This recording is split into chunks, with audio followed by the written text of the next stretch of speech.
I feel like public school is one of them things that kids need, just not necessarily for the education, but for the get roughed up, for the social experience. You know what I'm saying? You got to know how to like not network, but what's it called? Like just get along with people. Yeah, I mean, you just got how to socialize. You know what I mean? Like that's important. Peopleize. We have a listener by the name of Danielle. She's feeling some type of way, I guess, because her daughter actually wants to go back to public school after being pulled out. Serina has the DM that was sent. It is time for listener therapy on Tino Cochino Radio. Please read it. I don't know what to do. A couple years ago, we pulled my daughter out of public school so I could homeschool her. She wasn't being challenged enough, and on top of that, she had some bullies. She'll be in 8th grade now, and she is begging to go back to school. My issue now is all the crazy things kids are introduced to and the violence in schools. Plus, I know so many other parents who are starting to pull their kids from public school. What should I do? As far as bullies go, you're not going to escape that, because even if your kid is homeschooled, once they get online, there's the trolls, there's the bullies. It's crazy the bullying that there is online, especially just comments now, like the comment section on any platform. Bro, it is wild. Go to our page at Tino Cochino Radio and jump in there and just read them. It always turns into a race thing. It always turns into a male versus woman thing. Yeah. That's just the way of the world in the comment section. So my point is there's going to be some type of bullying no matter what, whether it's viral, whether it's in person. So I feel like that's something you're not going to escape. You just got to kind of, prepare them and help work with their mental health. And also just, I don't think you should shelter them from, I understand like you want to do everything as a parent, right, to keep them safe. But at the same time, Serina, do you think just taking them out of the world is the move? This is so hard for me because I feel like I've went back and forth about homeschooling my child, but I think I would just try to find a balance, and because it's me that's scared to send him out into the world. Right. So maybe toward the school so you can feel a little bit better about sending your kid there. But yeah, I feel like if your daughter's begging to go back, like she's not getting everything that she needs with the homeschooling. Nicasio, what are your thoughts, man? I don't know. I'm for the homeschooling. Like if I would probably put my son in homeschool just so he can get that like next level education. Why is it gonna be next level? Because it's more focused. Like, and I feel like schools they have like 30 to 40 kids per Not teacher. Anymore. No. How many kids? How do you know, Matt? I know. Well, because my kids they're like 19 to 22. It depends on what school you're going to. Nicasio, let me ask you this: did you go to public school? I went. Yeah. Okay, then I had no choice though. This lady should keep her kid in homeschool. Wow. Based on that evidence. But don't diss the public schools, man. Yeah, I Dissing know. Nicasio. Like, don't diss the teachers that are working in public. Public school, keep your kid in homeschool. Let your kid go to Nicasio school. Like, Matt, why are you shaming teachers? I'm shaming your teachers. Wow, they don't even make enough as is. Look, dude, I want to go to the phones. I believe Sylvia is on the line, and she will share her perspective with us next. All right, y'all. Listener therapy is happening on Tino Cochino Radio. Obviously, we are not therapists, but we can give an unbiased outside perspective on your situation. So if you ever got something and you just want us to kind of, share our thoughts on it, Instagram at Tino Cochino Radio. We can keep you anonymous. We can switch your name, whatever you need. Danielle is actually real. And her daughter wants to go back to public school. She basically pulled her out a few years ago just because she was getting bullied. Things were kind of tough. She didn't feel she was being challenged enough. But now, she's going to 8th grade. And she's begging, please, I just want to be in public school. Oh, damn. And she's just kind of on the fence about it. Sylvia, what's it sound like to you? I don't think that you should be following what other parents are doing. You have to do what's best for your child. And obviously your child's craving interaction and wants to go back to school. And there's violence everywhere. They teach you in school. They teach you, in the job. Also, you have a responsibility to teach your child about, God forbid, active shooters or anything like that. But I think as long as you're prepping your child and giving them all the tools, I think public schools, if that's where she or he wants to be, that's where they should be. Coming up next. Tino Cochino Radio. We're spilling the tea, baby. Get a cup and get ready. Today we're talking about what, Serina? Nicki Minaj might be beefing with Ice Spice, and Neo's just gross. He's down to add more girls to his throuple. He's living. We'll talk all about it next. So Neo wants to add to his throuple, and Nicki Minaj got some stuff going down. I forgot what it was, but Serena's going to remind us. Celebrity gossip time. It is tea time. It is Tino Cochino Radio. Let's start with Nicki. So yesterday on social media, people noticed that Nicki unfollowed Ice Spice on Instagram. So last year, Nicki had 2 songs with Ice Spice, and then in May, Ice Spice's ex-friend leaked messages where she's calling Nicki ungrateful and delusional. So last month, Ice Spice was like, we don't have the closest relationship, but we're definitely good. So I don't necessarily think that there's drama, but maybe, like they're good. But because of those messages, Nicki's like, she's not my friend. So why am I going to follow her? I love that, dude. When it comes to social media, everybody acts like they have to follow everybody. Ooh, I don't know. What if I unfollow? Who cares, dude? Yeah, I know. You can protect your energy. And if you are not actually friends with somebody or they're just an acquaintance, you don't have to follow them. And if they feel some type of way, they can work to mend your relationship. Protect your energy. Unfollow, mute. Do what you got to do. Oh, my God. Yeah, and especially if they had a song together or 2 songs together, and then I found out that Ice Spice was calling me delusional and ungrateful, I'd be like, girl, I am a legend. Yeah, exactly. I'd be like, I'm good on this. I was trying to protect my energy when I blocked Matt, and you guys got mad at me for it. I got mad at you for it. How's it supposed to send you memes? I don't care. Nobody listening cares. Let's move on. Okay. Neo is in a relationship with 2 women, and he's living his life, best life, loving it. He was recently asked by TMZ if he would add to the throuple. Yep. And this is what he said. You have 2 girlfriends right now, right? I mean, is that the cap, or would you add more to it? No specific cap. It just depends on, who I vibe with and who vibes with me. I know. Okay, so no cap to it. So as many maybe you'd add. Oh, okay. We're not closing the door to as many as you can afford, As many as you can afford. What's it sound like to you, Gross. Serina? He sounds gross, and I understand why he got a divorce. Oh, he's my just gross. God. But if everybody's okay with it, why is there a problem? I mean, I think that is the biggest thing, right? If he's not lying to anybody and he's like, this is, good point. Excuse me, the relationship that I want, and then they're aware of that and they go in with it, I mean, they're all consenting adults, right? Yeah. Well, if that's my opinion, then what's the problem, Matt? Oh my God, I'm just saying. Serena, if Chris Brown had 1 girlfriend, he wanted you to be the second. You're turning that down? I would You're not. turning that down. Yes, I would not be. You're turning that down to be with your husband, Paul? Yes, I am. Cap. What's up, everybody? It's Tino Cochino Radio. Glad to be here with you today. Just hanging out, catching vibes. Dude, this is wild. Gen Z would give up sex for this. What do you think it is, Nicasio? Their phone. That's a great guess. Matt? I was going to say $1 million. Serena, what would Gen Z give up sex for? Their mental health. Oh, definitely not. I feel like Gen Z, they're big into that. So, according to a survey, it says Gen Z would be happy to give up sex if it means basically owning a home.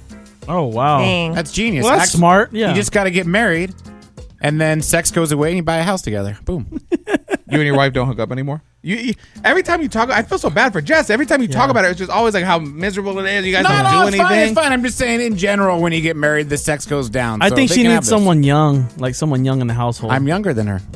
Oh, dang.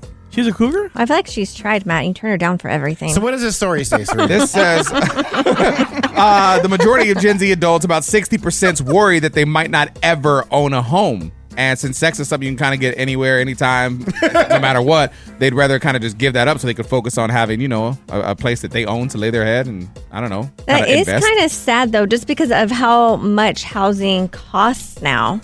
I feel like a lot of people in general probably may never own a home. Yeah, like what is the minimum? $500,000? Like that's where it starts. This also says a third of Gen Z would stop having sex if they can get a raise at work. Oh, that's a little crazy. I mean, you guys talk about getting a raise, Nicasio. If you want to give up some sex, maybe we can figure this out. Oh, no, it wouldn't be worth it. Oh, my God, because you're just pounding away. Tino Cochino Radio. Yeah.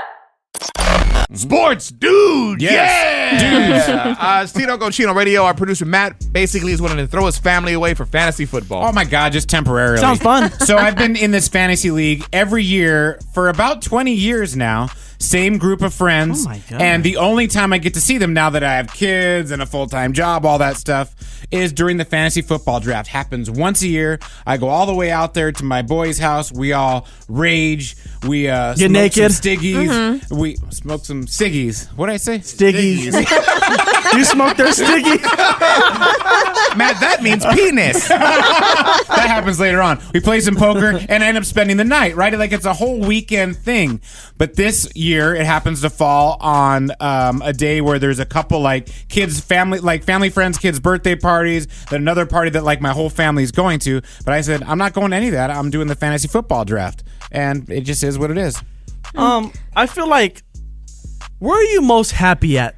In that setting or at home with the kids screaming everywhere? I mean, when they're screaming, no one's happy. But I mean, I really want to do this thing. I'm happy both places, but I got to do my thing. Serena, what's this sound like to you? Well, I just feel like Matt's very hypocritical because when I was talking about my adult sleepover, he made fun of me. And this sounds like a guy sleepover. Yes. Yeah, it's because there's alcohol. I don't want to drink and drive, Serena. I'm responsible. There's Ubers, Matt.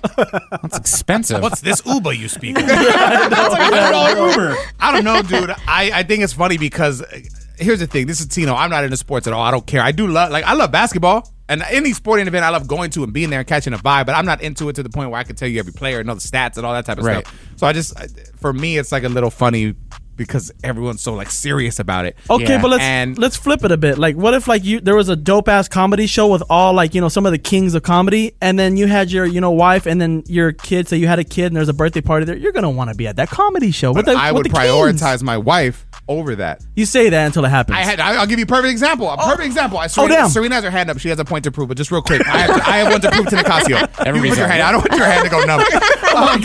I have 4 shows coming up with Carlos Mencia. Yep. And on one of the nights, it falls on my 1-year anniversary with my wife, and I'm skipping out on that night for the comedy show so I could be with my wife for our anniversary. Wow. But listen, what if that comedy night was once a year? You're saying you had 4, so you have other opportunities to do the comedy night with Carlos. What if it was once a year, like my fantasy football draft? I made a commitment to my wife to be her number 1, and so therefore she is my number 1. You to be happy. Well, he made a commitment to the show, and he's skipping out on the show. You! I'm paid. I'm doing it for free. Sorry, what were we going to say quickly? No, well, it's not quick. Oh, but I was just we ain't got time. I was just going to say, so I don't have an issue with the fantasy football, but my husband does have season tickets to his team. Yeah. So a lot of Sundays, he's not home. So last year I kind of made a rule. I'm like, if you're going to do that, then that Saturday before, you have to watch our son. And this is what I'm doing every Saturday that you have this football game. That sounds like spite, though. Like, you do no, it's fair. So let her have a weekend. My wife posted a reel on Instagram that has a lot of guys upset. It's another unpopular opinion. It revolves around fantasy football. I want to share it with you next. So fantasy football, it's a thing, been around forever, man. People take it very serious, right? As Tino Cochino Radio, our producer Matt takes it so serious, he's willing to miss out on family events for his fantasy football draft? For the draft, yeah. Oh, dang, it's important. That's where you pick the players. I'm hanging out with my boys. I see them once a year. My wife understands. But why do you only see them once a year? Like, yeah, you can see them whenever you want. Just schedule something. Now we're getting to a deeper issue with me and my friends. Okay. Yeah. My wife, Chelsea, actually posted a reel on Instagram talking about, like, dudes and fantasy football vibes. Listen. Do not date that man who's on 5 different fantasy leagues. I mean it when I say this. This man does not have time for you. Because while he should be researching and planning the date that he's going to take you on, instead he's going to be researching and planning the running back he's going to draft. If it's a Monday, Thursday, or Sunday, he's not trying to leave the house. And you can say goodbye to Sunday brunches because there will forever be a phone set on the table with the game running in the background. And he's going to be pretending to listen, but really, he's just watching Red Zone with his peripheral vision. I do want to say that her voice is sped up and my wife is not a 14-year-old boy. Or a chipmunk. I was going to say, she sounds like the girl from Grease. Sandy.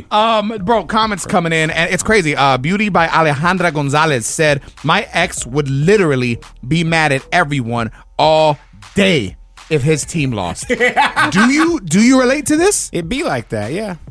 Serena? Yeah, I know you're a very, like, when it comes to baseball, that's your thing. Yes. When your team loses, are you mad at everybody? I'm not mad, but I'm definitely sad. It affects your mood, yes, right? Yes, it does. Another comment from _ Chris Alvar says, how dare men have hobbies? That's funny. If you want to troll and jump into those comments, like I'm sure you do, her Instagram is at It's Chelsea Montes. Go check that out. Tino Cochino Radio. Yeah. All right, so Terry, you're there, right? Yeah. Cool. Nicasio's going to hit you with this question. Take your best guess. Hopefully you get it right. If you need some help, we'll hit you with the assist, man. We want you to win today, okay? Okay, thank you. Who holds the record for winning the most Oscars? Is it A, Leonardo DiCaprio, B, Walt Disney, or C, Lil Dicky? For the most Oscars, I'm going to say Leonardo DiCaprio. Nope. Damn. Whoa. Take another guess. One more guess. Walt Disney. Yes, Damn. Walt Disney. You sure you don't want to go with Lil Dicky? That was next. Coming up next. Tino Casino Radio. This week, comedian DJ Jay Valentino is a special guest on our mental health comedy podcast, Is Anyone Listening? And I want to break it down, share a clip with you next, dude. I think it could not only be funny for you, but beneficial. We have a mental health comedy podcast. It's called Is Anyone Listening? The reason it's mental health and comedy is because it started strictly as mental health, man. I started this thing like 3 years ago. I was at a very low point, and now things are different. I've got my wife, and things are amazing, professionally and personally, and I'm very happy. I also started like jumping into the comedy world, and literally what I think is dope about it is that you guys have been able to be on this journey with me from the jump. As I wanted to try something new, which has like been a childhood dream, I wanted to take you along with me. So every week we're still talking about life and positive energy and good stuff like that. But I'm also talking with comedians, some up and coming, some very poppin'. I mean, we've already talked to George Lopez, Carlos Mencia, Michael Blackson, Jay Farrow, so many. And this week we have a Latino that's just been killing it in the game, man, on social media, DJing as well. We have very similar backgrounds. His name is Jay Valentino. We also have similar names, Oki. And we were just talking about, like hitting roadblocks in life and how you move past it. Don't surrender. Don't quit. Keep going. I promise you there's light at the end of the tunnel. There's at one point in my life where my page just wouldn't grow, and we shouldn't revolve our lives around social media and growing our page and all that, but we do at the end of the day. And it was actually really getting to me emotionally and mentally, and it was messing me up. But once again, thanks to my mom, she's like, hey, this isn't life. Like, it's making you a living and all that, but this isn't your whole life. Like, stop giving it so much importance. Just keep working on your craft, and I promise you the rest will pay off. If you guys want to hear the podcast, man, I would love for you to stream it. It's called Is Anyone Listening? You can stream it wherever you stream your favorite podcast, or just click the link in our Instagram bio. It's at Tino Cochino Radio. Motivational speaker Gary Vee posted this on his IG. I wanted to share with you, get your thoughts on it. It's Tino Cochino Radio. He said, please understand that fear is the worst currency of the human race. Whatever it is that you're scared of right now, it's just the adult version of you being scared of the monster under your bed or your fifth grade crush breaking up with you. It's actually minor leagues. If you are 20, 30, 40, 50, whatever it is that you're scared about right now, you're going to laugh about it when you're 60, 70, 80, 90, or at least you'll have it properly contextualized. So eliminate fear and eliminate negativity from your life. I like this. What are your thoughts? I think it just depends on the type of fear that you have. So if it's like fear of doing something, then that's going to hold you back. But I mean, I feel like my fears are more of like my children and like my family, making sure those are good. I feel like those I have no control of, or like I don't necessarily feel like those are holding me back from anything, if that makes sense. If you have a fear of something, though, like of keeping your kid from something, could that prevent him from experiencing his true potential? Oh, damn. Possibly. I don't know. I'm not there yet. He's like, screw it. I'm still going to be afraid. That's what it sounds like, yeah. I mean, I have the same fears. My biggest fear is harm to my kids. Yes. And so I understand. But so what do you do when they turn 18 or 20 or whatever age and they decide to leave and you have no control of it no more? I don't think it ever really goes away. Control. Yeah. So it's... Well, I don't know. It's just a constant. I genuinely ask. It's just a constant fear that never goes away. And you're just always worried. Yes. Oh my God. My business partner Mikey is here. Your kids are all grown. Step to the mic real quick. Do you agree that this is a fear that never goes away? Do you still have it for your kids who are like in their 20s? Well, there's a difference. They're around. He's not. Oh my God. I'm in Nicasio's house with his wife. He's afraid and not to mention, I thought Matt's biggest fear was losing his hair on his head. No, I've conquered that fear. Once it started happening, I'm like, that's not that bad. Coming up next. Tino Casino Radio. Doing this next to a loved one can help you fall asleep faster and reduce depression.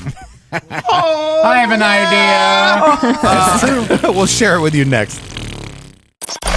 It says that sleeping next to a loved one can help you fall asleep faster and reduce depression. Now, this is what worries me about this. It's Tino Cochino Radio. This is Tino. Bro, I fall asleep. As soon as I lay down with my wife, I'm out in 5 minutes. Bro, she stays up till 4 a.m. Oh, my God. On her phone? In bed? And yeah. Oh, God. She like has insomnia, bro. Like she cannot go to sleep. She can't turn her mind off. So I used to be that way, but I had to start taking melatonin to kind of help regulate my sleep schedule. I think I took it for like a month or two, and then I stopped because I also didn't want it to, affect me long term. But once I stopped, I felt like I was good and I'm able to fall asleep at a certain time now. dang. It says that the reason that like sleeping next to a loved one helps you is because you feel safer, you feel more secure, which helps you relax and drift off more quickly. But I mean, bro, imagine having a king, a California king, and you're in the middle of it by yourself. Oh, it's bro. the best sleep ever. You know what I'm saying? When we go on trips and I have my own, I love my wife, but I also love sleeping alone. I'll just spread Hold out. on, how do that you thing. sleep alone if you're on a trip with your wife? No, if we're on a work trip. Oh. Y'all get separate. She sleeps on the floor. Coming up next.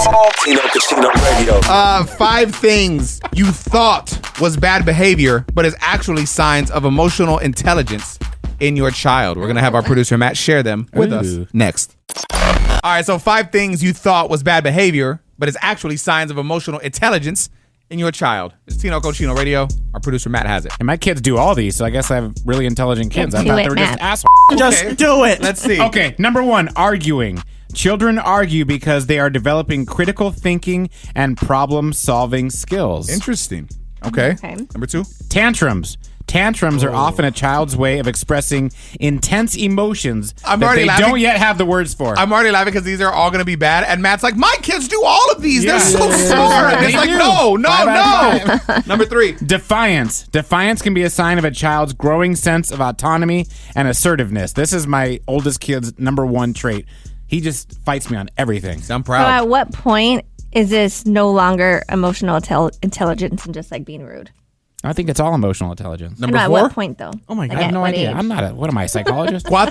Interrupting, like Serina just did. Interrupting can show that a child is eager to communicate their thoughts and feelings. And number 5. Mood swings. Mood swings can indicate that a child is experiencing and processing a wide range of emotions. Whoever made this list has bad kids and they're trying to justify their bad behavior. This is not real. There's no way. Well, these studies from like Yale University, University of God. Virginia, Yeah, people that University of have Washington. entitled kids that just are trying to find an excuse. That's what I'm saying. What is the age? Because if it's like a 3-year-old doing this, like, okay, I get it. But if it's a 15-year-old, I'm like, okay, no, what is going on? And if you don't correct them, then they're going to keep doing it. They'll never stop. Yeah. Check the source. Did Matt make these? I'm telling you who made it. You know what? This is going to serve them better when they're adults. They may be a-holes as kids, but they'll be independent and successful adults. You guys can be judges. My son last night, I don't know if this emotional intelligence or he just hates me. Go, sheep. Go big, go sheep. Sheep, go big, go sheep. He said, shut up, go away, and go to sleep. Oh, my God. Good for him. You have Matt raising your kids? Tino Casino Radio. Tino Casino Radio.